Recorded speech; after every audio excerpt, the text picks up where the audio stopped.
Hello guys, welcome to Pakistani real reaction. तो कैसे हैं आप सब? उम्मीद है आप सब बढ़िया होंगे और मजे में होंगे। मेरा नाम मुमताज मैं है। हूं बशर। फाइनली यूनस के बचपन का ख्वाब पूरा हो गया, वो अपने क्या? फादर से मुलाकात हो गई। अच्छा। तो भाई साहब, मैं भी कब कौन सा यूनस फाइनली पीएम मोदी से हो गई है मुलाकात। बहुत सारी मिन्नतें और पाँव तरलों के शाहों बाद। और कटपुंजियों के बाद फाइनली मुलाकात हो चुकी हो है। चुकी है। और उसके ऊपर पाकिस्तानी मीडिया क्या बोल रहा है देखते हैं। भाई क्या बड़ा मुश्किल से बहुत मिन्नतों के बाद ये मुलाकात हुई है और क्या हुआ देखते हैं। काउंट करते हैं, स्टार्ट। बड़ी खबर इस वक्त आपको बता दें, बैंकॉक में पीएम मोदी और मोहम्मद यूनुस की मुलाकात हुई है। पीएम मोदी की बांग्लादेश के मुख्य सलाहकार के साथ बैठक हुई है। बांग्लादेश में तख्ता पलट के बाद दोनों की ये पहली मुलाकात है।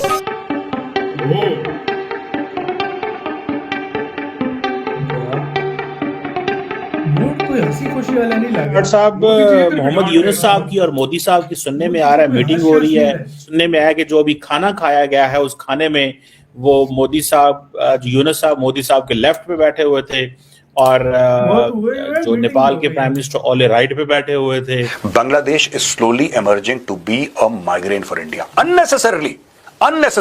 ये इतने बड़े भिखारी हैं, दिन में धमकी देते हैं, रात को चावल मांगते हैं। हमसे ही चावल मांगते हैं, 60,000 टन चावल दे दो, और दिन में कहते हैं कि 7 सिस्टर्स को हम आइसोलेट कर देंगे और 7 सिस्टर्स लैंडलॉक्ड हैं and we are the guardian of the seas. उसको काट ऑफ होने के बाद डेफिनेटली इकोनॉमी को धचका लगेगा ना। लेकिन इंडिया ने उसे बहुत सपोर्ट किया है। इंडिया का ज्यादा हक नजर आता है बांग्लादेश के ऊपर। मैं कोई हक नहीं है इंडिया का। क्यों नहीं हक नहीं है? कौन सा हक है इंडिया देखिए, का? जब 1971 की जंग हुई, सुनने में यह है कि इंडिया ने बहुत ज्यादा साथ दिया बांग्लादेश को स्टेबल होने के लिए, उनकी गवर्नमेंट पहले वो जिसे कहते हैं ना, India is doing, India is talking from a position of strength. वो जिसे कहते हैं ना, piece through strength. Gandhi ji जैसे बंदे कर ये जो रहे थे। पीस थ्रू स्ट्रेंथ है, ये उसकी तरफ से चीजें हो रही हैं। मैं रिक्वेस्ट करूंगा प्रधानमंत्री मोदी जी को, सर आप आदेश दीजिए, आप सीधा आदेश दीजिए sir, and do this operation. इस समस्या को, जिस सांप को हमने मिडवाइफ करा था, हमने मदद करी थी जिस सांप की पैदाइश में, ठीक है, उस गलती को सुधारने का वक्त आ गया है। This is the time to break Bangladesh into 2। नमस्कार दोस्तों, हिंदुस्तान तक की एक और वीडियो में आपका फिर से स्वागत है। दोस्तों, पीएम नरेंद्र मोदी और बांग्लादेश के चीफ एडवाइज़र मोहम्मद यूनुस की मुलाकात हुई है थाईलैंड के अंदर, जहां पर बिम्स्टेक समिट हो रही है। ये दोनों नेताओं की पहली फेस टू फेस मीटिंग थी जब से अगस्त 2024 में शेख हसीना को पावर से हटा दिया गया। दोस्तों, इस मुलाकात के अंदर कई मुद्दों पर बातचीत हुई, जैसे कि डिप्लोमेटिक टेंशंस। दोनों नेताओं ने भारत और बांग्लादेश के बीच बड़े डिप्लोमेटिक टेंशंस को एड्रेस किया, जो शेख हसीना को असाइलम देने और उनके एक्सट्रेडिशन डिमांड के चलते हुए बन रहे थे। दोस्तों, इसके अलावा माइनॉरिटी सेफ्टी कंसर्न्स के ऊपर भी बात की गई। भारत ने बांग्लादेश में हिंदू माइनॉरिटी के अगेंस्ट हो रही वायलेंस पर कंसर्न रेज किया। पीएम मोदी ने क्लियर किया कि कम्युनल हार्मनी को प्रायोरिटी मिलनी चाहिए। हमारे जो हिंदू भाई बहन हैं वहाँ पर बांग्लादेश के अंदर, उनको एक्सप्लॉइट नहीं किया जाना चाहिए। इस मीटिंग से दोस्तों ये पता चलता है कि बांग्लादेश जो है वो भारत के बिना नहीं रह सकता। बांग्लादेश को भारत की नीड है, क्योंकि भारत एक बड़ी सुपर पावर है और उसका खास पड़ोसी देश भी। और ये तस्वीर आप देखिए, मोहम्मद यूनुस से मुलाकात हो रही है प्रधानमंत्री मोदी की, और जो पहले से तय भी माना जा रहा था, और इसको लेकर अलग अलग तरह के कयास भी लगाए जा रहे थे। बांग्लादेश में जिस तरीके के हालात हैं, अंतरिम सरकार के प्रमुख हैं मोहम्मद यूनुस, और अपने फैसलों को लेकर लगातार क्रिटिसाइज उन्हें किया जा रहा है। मोहम्मद यूनुस की मुलाकात हुई है प्रधानमंत्री मोदी से। मीडिया की इतनी बड़ी आवाज है और इस आवाज का वो सहारा लेना चाहते हैं बार बार इंडियन हुकूमत। ठीक है जी, अब जो फॉर एग्जांपल ऊपर से यूनुस साहब ने ये बात की कि Bangladesh is the only guardian for the ocean in the region, क्योंकि इंडिया की जो नॉर्थ ईस्ट जो है वो लैंडलॉक्ड है। ठीक है जी, ये चीजें जो हैं याद रखें। एक चीज, इंडिया की गवर्नमेंट के लिए इन लफ्जों की कोई वैल्यू नहीं है जो मोहम्मद यूनुस ने बात की है, लेकिन मीडिया ने उसको जिस तरह चीजें की, वो समझते हैं कि बेसिकली हो सकता है मोहम्मद यूनुस की बेचारे की ये सोच भी ना हो, लेकिन मोहम्मद यूनुस जो है वो बिकॉज डिफरेंट लाइन में खड़ा हुआ।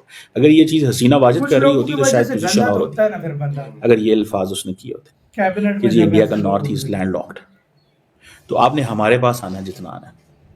सो ये मुझे जाती तौर पे ये लगता है कि कॉन्फिडेंस बिल्डिंग में ये जो है हमारे वो पास इंडिया आना लेगा, है, इंडिया के नॉर्थ ईस्ट लैंड इंडिया नहीं चाहेगा। अच्छा, तो वो जिसे कहते हैं ना, India is doing, India is talking from a position of strength. वो जिसे कहते हैं ना पीस थ्रू स्ट्रेंथ। ये जो पीस थ्रू स्ट्रेंथ है, ये उसकी तरफ से चीजें हो रही हैं। और दूसरा ये भी है कि अब ओले साहब से भी मिलना जरूरी है, लेकिन ओले के वो इंडिया नेपाल जो है वो इज ऑल सेट, नेपाल का कोई मसला नहीं है। असल मसला क्या है? असल मसला जो है वो Bangladesh, because it's a Muslim country. ठीक है, इंडिया के अंदर ऑलरेडी एक इस वक्त, अब जैसे फॉर एग्जांपल ये वक्फ बिल के हवाले से चीजें चल रही हैं, इंडिया के अंदर ऑलरेडी एक टेम्परेचर जो है वो ऊपर रहता है when it comes to India की जो रूलिंग पार्टी बीजेपी की जो अप्रोच है रिगार्डिंग मुस्लिम्स, एक पूरा टेम्परेचर ऊपर रखते हैं वो, और वो डेलिबरेटली टेम्परेचर ऊपर रखा जाता है।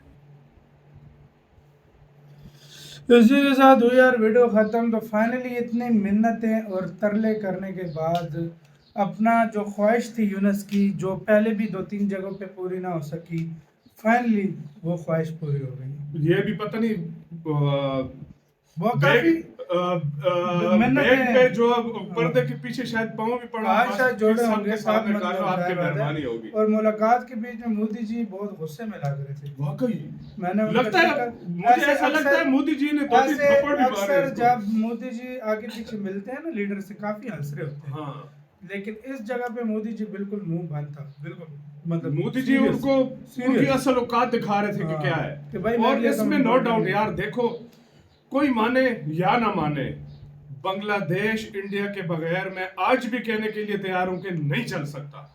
इंडिया के बगैर बांग्लादेश नहीं चल सकता। मैं फिर कहता हूं, इंडिया के बगैर बांग्लादेश नहीं चल सकता। जो मर्जी है, चाहे वो बांग्लादेश पाकिस्तान को बोले, चाहे चाइना को बोले, कितनी दूर से आएंगे, जिधर बॉर्डर टच किए होते हैं ना, वो सबसे पहले हमसे पूछो ना कितनी हमसे इंडिया से चीजें आती ये हमसे पूछो जो सस्ती आती थी, हमें कितनी महंगी चीजें बढ़ गया मिल रही सारा है। काम।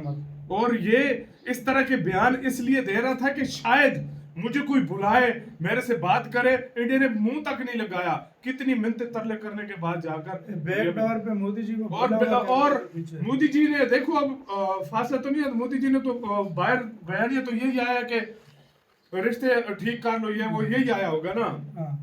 मोदी जी ने अंदर बोला जब मीटिंग चल रही होगी, बोला होगा तुम 7 सिस्टर की बात कर रहे हो, मैं तेरा मुंह दूसरी तरफ लगा दूंगा अगर फिर बात की तो। मैं अपने लफ्जों में बयान कर रहा हूँ कि मोदी जी ने ये बोला होगा, तुम्हारी औकात क्या है तो मैं ऐसी बात करूँ। सही बात है, सही बात है। तो भाई साहब क्या कहना आप चाहते हो? मतलब मोदी जी ने ये मिलकर सही किया, गलत किया? मेरे लिहाज से तो सही किया।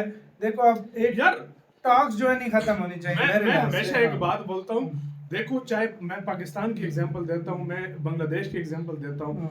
देखो जो टेबल टॉक्स होती है ना, वो कभी भी खत्म नहीं करनी चाहिए। जिस दिन वो खत्म हो गए, फिर आपके रिश्ते कभी जुड़ सकते ही नहीं है। और खासकर पड़ोसियों से हमेशा बना कर रखनी पड़ती है, किसी टाइम भी पड़ोसी काम आता है। टोटली नहीं बिगाड़नी चाहिए। तो अपनी राय बताइएगा अपना, बहुत ज्यादा करेंगे।